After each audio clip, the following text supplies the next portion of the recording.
Assalamualaikum warahmatullahi wabarakatuh. Selamat pagi anak-anak hebat kelas 4. Sekarang kita lanjut ke pembelajaran yang ke-6.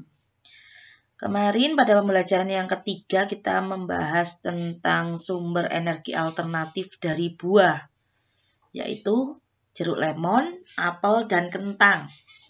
Kali ini Bu Guru akan membacakan sebuah teks bacaan tentang kentang, bagaimana kentang bisa menghasilkan energi listrik. Perhatikan baik-baik bacaan ini. Setelah selesai Bu Guru membacakan bacaan ini, kalian harus membuat peta konsep atau peta pikiran tentang apa yang Bu Guru baca. Untuk lebih jelasnya akan Bu Guru sajikan setelah pembacaan teks ini selesai. Jadi, Bu Guru akan tahu kalian menyimak apa tidak melalui peta pikiran yang akan kalian kerjakan setelah ini. Energi listrik dari kentang.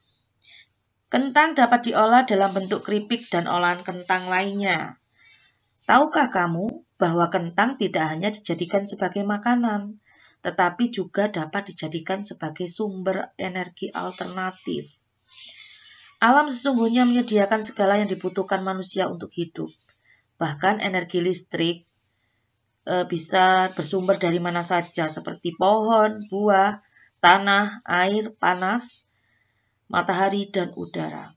Salah satu sumber energi listrik yang dapat diperoleh dari buah-buahan adalah dari kentang. Kenapa kentang bisa menghasilkan energi listrik? Kenapa kira-kira? Kentang menghasilkan energi listrik karena kentang memiliki kandungan zat elektrolit.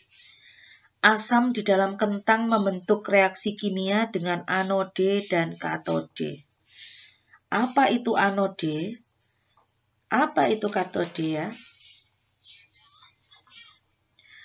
Jadi untuk membuat baterai dari bahan organik itu dibutuhkan anode dan katode. Anode ini adalah elektrode negatif yang diperoleh dari bahan seperti seng. Dan katode adalah elektrode positif, diperoleh bahan seperti tembaga. Kalian kemarin membuat aliran listrik yang berupa lempengan logam, ada yang uang logam kuning dan uang logam putih. Uang logam kuning itu adalah tembaga yang disebut dengan katode. Itu adalah plus atau positif. Sedangkan seng ya biasa dipakai uang logam putih atau bisa memakai paku biasa. Itu adalah anode. Dalam baterai biasanya ditunjukkan dengan logo negatif atau min atau kurang. Kalau katode tadi plus atau positif atau tambah. Untuk mempersiapkan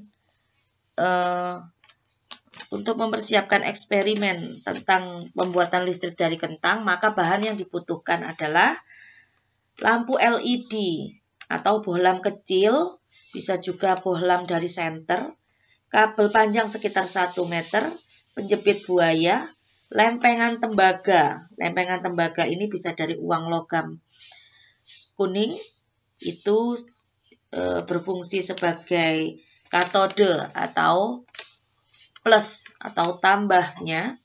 Lempengan seng itu berfungsi sebagai anode atau elektrode negatif atau minus. Bisa juga diganti dengan paku. Kemudian yang keenam adalah dapat digunakan isi dalam baterai yang biasanya berwarna hitam. Karbon hitam, pengganti tembaga dan seng ini dapat digunakan isinya baterai. Jadi yang keenam, kalian bisa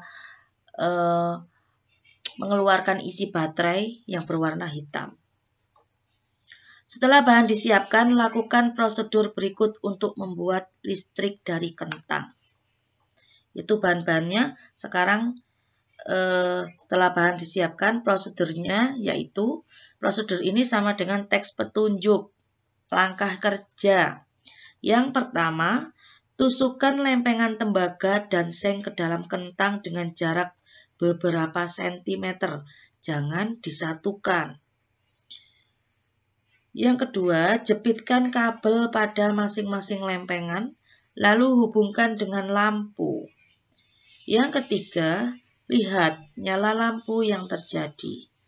Yang keempat, jika lampu belum terlihat, coba dibalik.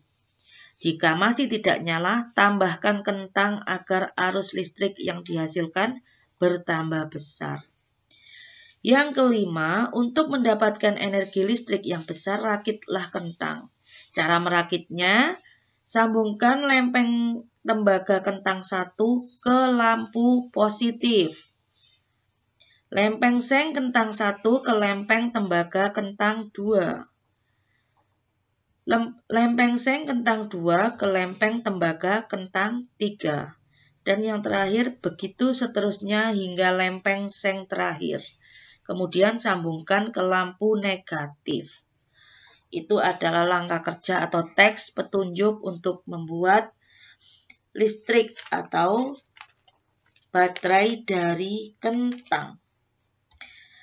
Setelah Bu Guru membacakan teks petunjuk tadi, tugas kalian adalah membuat peta konsep.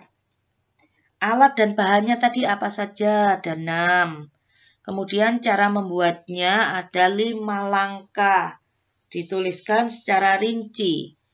Teks petunjuk harus ditulis secara urut, rinci, dan detail. Kemudian, kentang itu merupakan sumber daya alam yang ada di Indonesia. Sumber daya alam yang dapat diperbarui. Jadi, kentang ini membutuhkan lingkungan hidup berupa misalnya halaman atau ladang. Jadi sebagai masyarakat, sebagai manusia, kalian berkewajiban untuk bertanggung jawab kepada lingkungan. Selain berkewajiban, kalian juga berhak untuk mendapatkan lingkungan yang bersih. Kewajiban kita terhadap lingkungan adalah menjaga kelestariannya. Salah satu caranya adalah memanfaatkan energi alternatif yang ramah lingkungan. Misalnya menggunakan kendaraan berbahan bakar listrik atau gas seperti mobil listrik dan mobil tenaga surya. Energi alternatif adalah energi yang ramah lingkungan dan tidak pernah habis. Misalnya energi yang berasal dari air, angin, panas matahari, dan sumber daya alam lain yang tidak dapat diperbarui. Kita juga berkewajiban membangun dalam gedung dan dengan memperhatikan aspek ramah lingkungan. Misalnya, membangun gedung yang menggunakan cahaya matahari sebagai penerangan di siang hari. Setelah memenuhi kewajiban, kita dapat memperoleh hak kita, misalnya memperoleh lingkungan yang segar, untuk kesehatan dan kenyamanan. Selain itu, kita juga mempunyai hak untuk memperoleh air sehat dan bersih yang disediakan oleh alam untuk minum, mandi, pengairan, dan pembangkit tenaga listrik.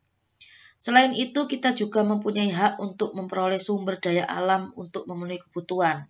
Misalnya dari tumbuhan dan hewan yang merupakan sumber energi atau tenaga. Sebelum memperoleh hak kita terhadap lingkungan, mari kita laksanakan kewajiban terlebih dahulu. Kewajiban adalah sesuatu yang harus kita lakukan atau kita laksanakan. Ini adalah beberapa kewajiban dalam menjaga kelestarian lingkungan. Yang pertama, membersihkan lingkungan dari sampah. Sampah yang berserakan harus dibersihkan agar lingkungan menjadi sehat dan tidak bau.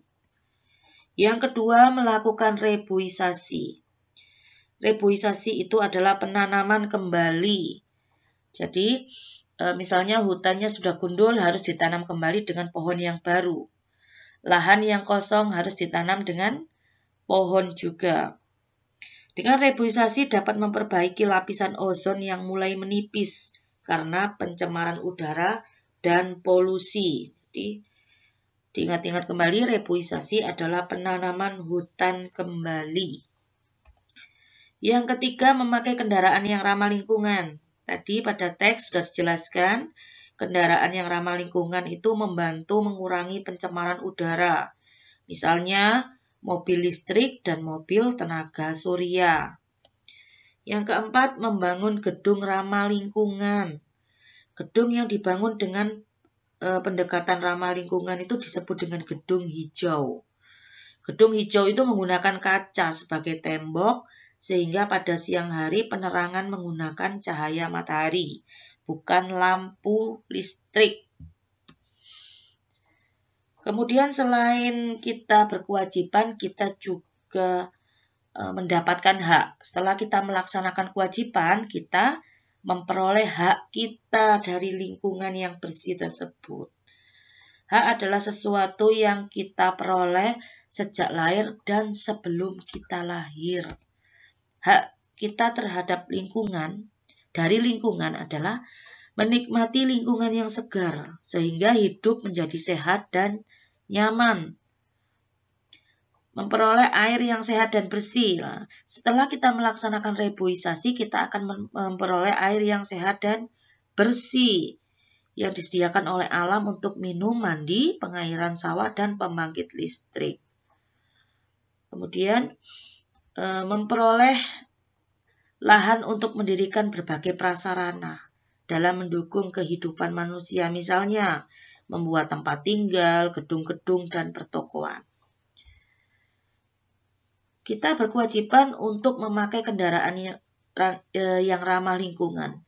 Maka kita berhak terbebas dari pencemaran lingkungan. Karena kita sudah menggunakan kendaraan yang ramah lingkungan. Baik anak-anak, materi hari ini cukup untuk sampai di sini. Kemudian untuk refleksi. Kalian menjawab pertanyaan Bahasa Indonesia KD 3.4 ini, refleksi tentang bacaan kentang sebagai sumber alternatif listrik. Dan yang kedua, refleksi kedua adalah tentang lingkungan. Berarti ada 3 refleksi ya, peta konsep, kentang sebagai listrik, dan hak dan kewajiban terhadap lingkungan. Terima kasih untuk perhatian anak-anak hari ini. Terima kasih telah bekerja sama dengan Bu Guru dalam pembelajaran daring jarak jauh.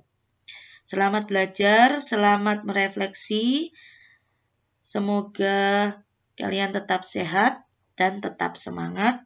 Assalamualaikum warahmatullahi wabarakatuh.